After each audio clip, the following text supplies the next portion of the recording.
Nick, what do you make of a 1 through 16 seeded playoff format if there is indeed an NBA return? Well, I do believe there's going to be an NBA return, and I think this would be a totally unnecessary, superfluous change that could be really unfair to certain teams, particularly, you mentioned them, the LA Clippers, and I'll explain why in just a moment. Now, I understand some folks will say in the age of coronavirus, in the age of a pandemic, things are just going to be unfair, and that I totally understand. But there is no need for this. This would simply be using the fact that because of coronavirus, they're all going to be in the same location to experiment with something they've been talking about doing for years.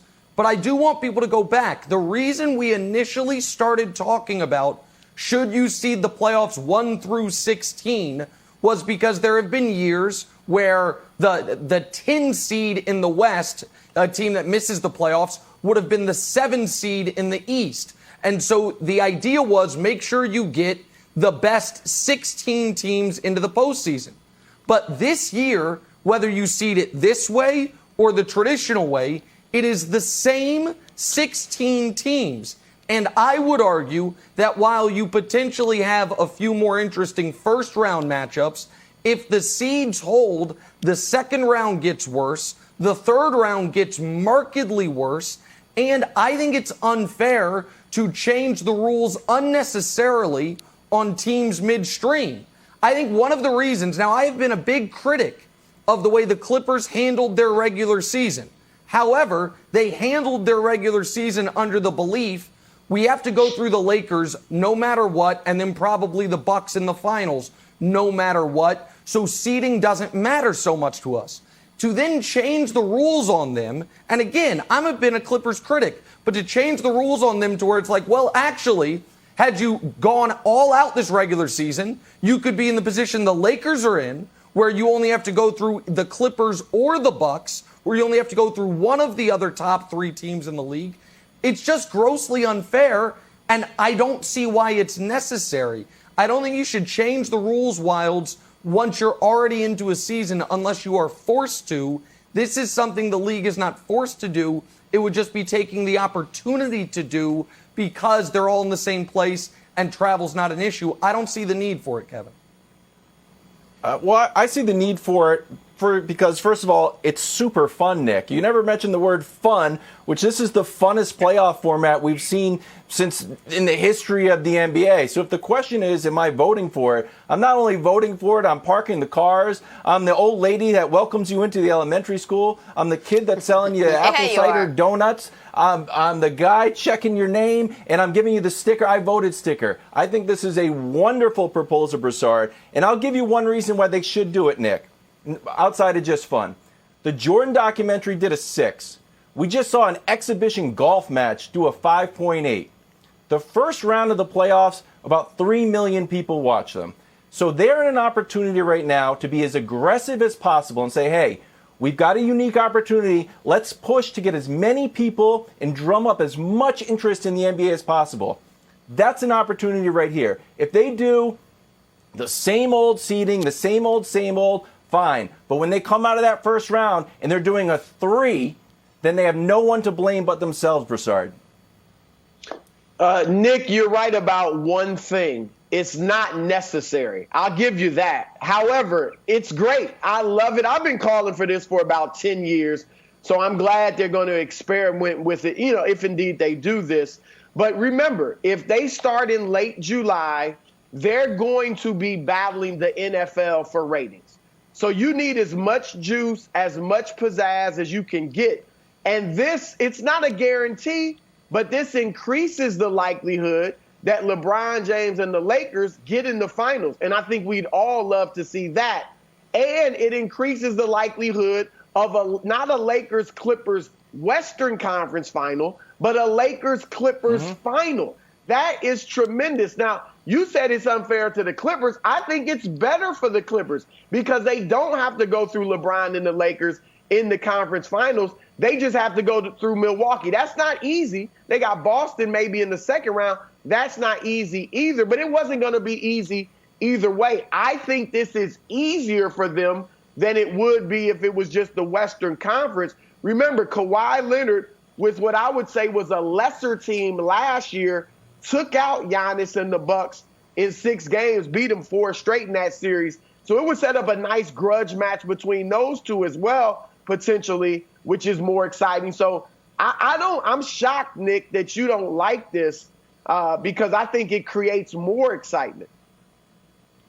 Nick, your eyebrows tell me that you disagree with the most of what Broussard just had to say. Yeah, I just, listen, you're right. This would be good for the Lakers. This would be good for my guy LeBron.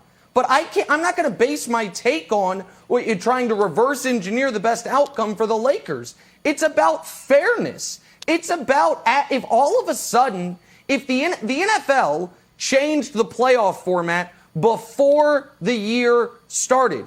If at week 12, they're like, hey, guys, by the way, we're adding a playoff team and the 2 seed doesn't get a bye, that would be wildly unfair. And I'm not a Clippers fan, but if I were the Clippers, I would say, you got to be bleeping kidding me. That you have made it so the battle for LA, we thought we were going to get this in the conference finals, have to play each other no matter what. Now, I'm still skeptical, by the way, that the Clippers, under any format, are going to be one of the final 4 teams remaining, but set that aside. Now you're telling us that LeBron, in theory, is going to get, for a chance to go to the finals, get a chance to go through the Raptors again? Get a chance once again? It's the damn Raptors you got to beat to make the NBA Finals. And so I look at this, and yeah, we could do the winners and losers of it. To me, I don't think people really care that much about Denver outside of Denver, but this would be a huge win for Denver. Instead of Denver potentially having in the first round Houston and in the second round the Clippers, they would have in the first round the Pacers and in the second round the Raptors. And I think this would be very bad, not only for the Clippers, but we also have to acknowledge the Bucks. And so the Bucks now have to beat both LA teams. That's not what they signed up for. And you're talking about them going up against Wilds, the NFL, for ratings. The NBA Finals are going to do great no matter what. Whether it's Lakers, Clippers, Lakers, Bucks, doesn't matter. Or Clippers, Bucks, do great no matter what. The conference finals, which would also be up against the very beginning of the NFL, would be worse under this format. A Bucks Raptors conference finals, the defending champion, the team they beat last year, and a Lakers Clippers conference finals is outstanding in all regards. A Bucks Clippers is very exciting, and Lakers Raptors, there's no history there. There's nothing there. And so I just think it's unnecessary. And I don't think you also, and here's the last point for me, Wilds, on this. It's another reason folks would want to add an asterisk to this season. They're already going to try to potentially do that. I don't think you give people an extra reason to say, well, how much did this season really count when they changed up the playoff format right before? You said fun. Single elimination is fun, but nobody's proposing that because it would be a terrible way, Wilds, to crown an NBA champion.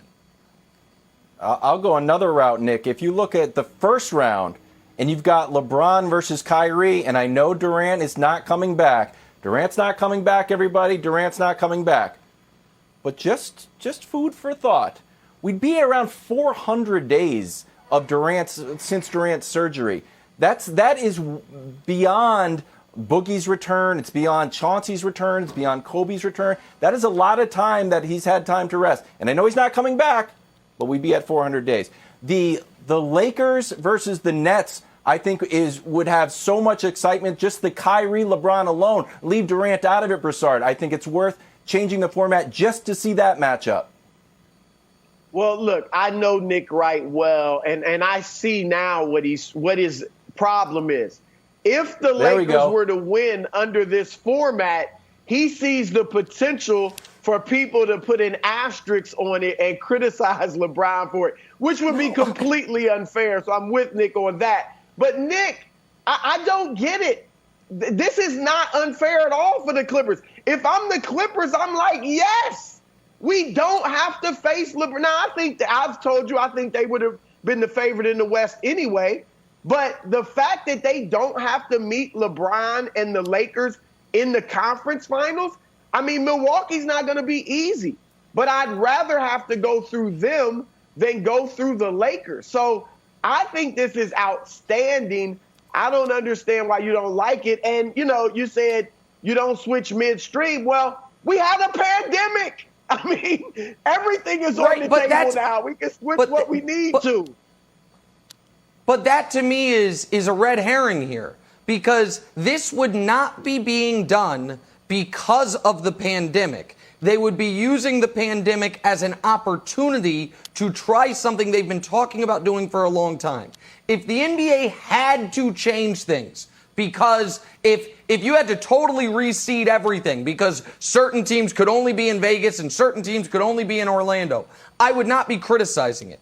This would be using this circumstance to try something out, and it's unnecessary. And I know you said it with a smile, but I'm going to push back on the reason I'm against this is because people might then put an asterisk on LeBron's title. There is nobody watching this show has any questions about who my favorite basketball player is, who I think the greatest basketball player of all time is. But I would also hope nobody watching the show questions this: my significant lifelong commitment to take integrity. The easiest thing in the world for me would be to come on today and say I love it, because it does make it easier for the Lakers. It does make it harder for the Clippers. It does make it more likely that my prediction that the Clippers won't make it out of round 2 comes to fruition. All of that sets up well if that's how I wanted to do things. But I'm just trying to be fair here. And again, I think that the Clippers would have approached the regular season far differently if they knew there was a way to avoid playing the Bucks and the Lakers. Evidently, there is a way for one of those 3 teams to avoid having to play the 2 others. We thought it was be in the East and be Milwaukee.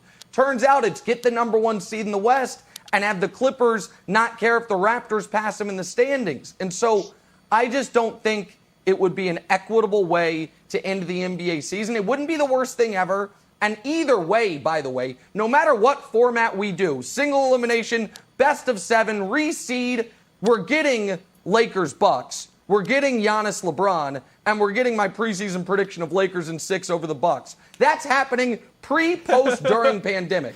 But the route there doesn't need to be changed, Jenna. Thanks for watching. Subscribe here to get the latest from the show. Also, be sure to check out more of the best clips from First Things First, or go watch a few segments from our other shows on FS1.